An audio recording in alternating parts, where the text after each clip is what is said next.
BRS MLA పాడి కౌశిక్ రెడ్డిపై non bail case నమోదైంది. క్రషర్ యజమానిని బెదిరించి డబ్బులు డిమాండ్ చేసినట్లు ఫిర్యాదు అందడంతో పోలీసులు కేసు నమోదు చేశారు. సుబేదారి పోలీసులకు ఫిర్యాదు చేసింది క్వారీ యజమాని భార్య. ఈ నెల 18న తన భర్తకు ఫోన్ చేసి 50 లక్షల రూపాయలు ఇవ్వాలని బెదిరింపులకు పాల్పడినట్లు కంప్లైంట్లో పేర్కొన్నారు. ఇక క్వారీ నిర్వహిస్తున్నందుకు డబ్బులు చెల్లించాలని గతంలోని కౌశిక్ రెడ్డి బెదిరింపులకు పాల్పడినట్లు ఆరోపణలు కూడా వెల్లువెత్తుతున్నాయి. రైట్, ఇక ఇదే విషయానికి సంబంధించి మరిన్ని డీటెయిల్స్ మా ప్రతినిధి చంద్రశేఖర్ ఫోన్ ద్వారా అందిస్తారు. చంద్రశేఖర్, బీఆర్ఎస్ ఎమ్మెల్యే పాడి కౌశిక్ రెడ్డిపై అయితే నాన్ బెయిల్ కేసు నమోదైందన్నట్టుగా తెలుస్తోంది. దీనికి సంబంధించిన అప్డేట్స్ ఏంటి? సంజన, నిత్యం ఏదో ఒక వివాదాల్లో నిలిచే కౌశిక్ రెడ్డి మరోసారి ఒక వివాదంలో ఇరుక్కున్నారు. పాడి కౌశిక్ రెడ్డిపై నిన్న నాన్ బెయిలబుల్ కేసు అయితే నమోదు అయింది.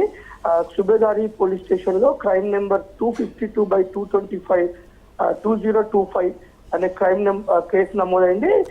బిఎన్ఎస్ సెక్షన్ 308, 305, 352 కింద కేసు నమోదు చేశారు. ఎవరైతే ఇప్పుడు ఈ నెల 27న జరిగే ఎలకతుర్తిలో జరిగే భారీ బహిరంగ సభకి ఒక గ్రానైట్ వ్యాపారిని బెదిరించి క్రషర్ వ్యాపారిని 50 లక్షలు డిమాండ్ చేశాడు. 50 లక్షలు ఇవ్వాల్సిందే, అంటే గతంలో తను 25 లక్షలు కూడా ఈ ఎమ్మెల్యేకి ఇవ్వడం జరిగింది. తిరిగి మళ్ళీ ఇప్పుడు అవసరాలకు 50 లక్షలు ఇవ్వాలి అని అంటే తను ఒప్పుకోకపోతే చాలా సీరియస్ గా ఉంటుంది. నువ్వు ఇవ్వకపోతే మాత్రం అవసరమైతే నేను చంపిస్తానని చెప్పేసి ఫోన్ ద్వారా బెదిరించినట్లుగా అయితే ఎవరైతే ఈ క్వారీ యజమాని భార్య అయితే ఉమాదేవి సుబేదారి పోలీసులకి లిఖితపూర్వకంగా కంప్లైంట్ చేయడంతో నిన్న నాన్ బెయిలబుల్ కేసు నమోదు చేశారు. మనం చూడొచ్చు, నిత్యం ఏదో ఒక వివాదాలతో తన నోటు దురుసుతో అగ్రెసివ్ గా తను మాట్లాడుతూ ఉన్న నేపథ్యంలో అనేక వివాదాల్లో ఇప్పటికే ఇరుక్కున్నాడు. ఈ సభ మనకి చూడొచ్చు, మండే రోజు కూడా Congress party MLA Wardhannapet MLA KR Nagaraju కూడా సభా ప్రాంగణాన్ని పరిశీలించి టీఆర్ఎస్ పార్టీ నాయకులు సభ నిర్వహణ కోసం డబ్బుల కోసం బెదిరిస్తున్నారు అని మన పాడి కౌశిక్ రెడ్డి మీద పలు ఆరోపణలు చేశారు.